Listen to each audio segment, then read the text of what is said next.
ಮಂಚೇನಹಳ್ಳಿಗೆ ಸೇರಿದ ಬುದ್ಧಿವಂತನಹಳ್ಳಿ ಆಂಜನೇಯ ಸ್ವಾಮಿ ದೇವಸ್ಥಾನದಲ್ಲಿ ಹನುಮ ಜಯಂತಿ ಆಚರಣೆ.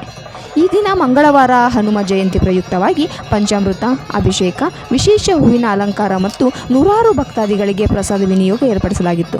ಶ್ರೀ ಆಂಜನೇಯ ಸ್ವಾಮಿ ದೇವಸ್ಥಾನ ಸುಮಾರು ವರ್ಷದ ಇತಿಹಾಸವನ್ನು ಹೊಂದಿದ್ದು, ಈ ದೇವಸ್ಥಾನದ ಮೂಲ ವಂಶಸ್ಥರು ಭೋವಿ ಜನಾಂಗವರಾಗಿದ್ದು, ಕುಟುಂಬಸ್ಥರೇ ಸೇವಾ ಕಾರ್ಯಕರ್ತರಾಗಿದ್ದು, ಪ್ರತಿ ವರ್ಷವೂ ಇದೇ ರೀತಿಯಲ್ಲಿ ವಿಶೇಷ ಪೂಜಾ ಕಾರ್ಯಕ್ರಮಗಳನ್ನು ಹನುಮ ಜಯಂತಿ ಪ್ರಯುಕ್ತವಾಗಿ ನೆರವೇರಿಸುತ್ತಾರೆ ಮತ್ತು ಸಂಜೆ ಉತ್ಸವ ಮೂರ್ತಿ ಮೆರವಣಿಗೆ ಮಾಡಲಾಗುತ್ತೆ.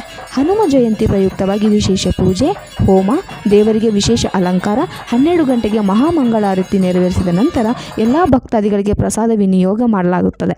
ಈ ಪ್ರಸಾದ ವಿನಿಯೋಗವನ್ನು ಪ್ರತಿ ವರ್ಷದಂತೆ ಈ ವರ್ಷವೂ ಕೂಡ ಸತತವಾಗಿ ಬಂಡಿರಾಮನಹಳ್ಳಿ ದಿವಂಗತ ಅಶ್ವಥ್ ರೆಡ್ಡಿ ಮಕ್ಕಳಾದ ಮಂಚೇನಹಳ್ಳಿ ಗ್ರಾಮ ಪಂಚಾಯಿತಿ ಅಧ್ಯಕ್ಷರಾದ BA ನರಸಿಂಹರೆಡ್ಡಿ ಹಾಗೂ ರಘು ಸೇರಿದಂತೆ ಸುಮಾರು ಬಂದ ಎಲ್ಲ ಭಕ್ತಾದಿಗಳಿಗೂ ಪ್ರಸಾದವನ್ನು ಮಾಡುತ್ತಾರೆ. ಈ ಸೇವೆ ಸಿಕ್ಕಿರುವುದು ನಮ್ಮ ಅದೃಷ್ಟವೆಂದು ಇವರು ತಮ್ಮ ಅಭಿಪ್ರಾಯವನ್ನು ವ್ಯಕ್ತಪಡಿಸಿದ್ದಾರೆ.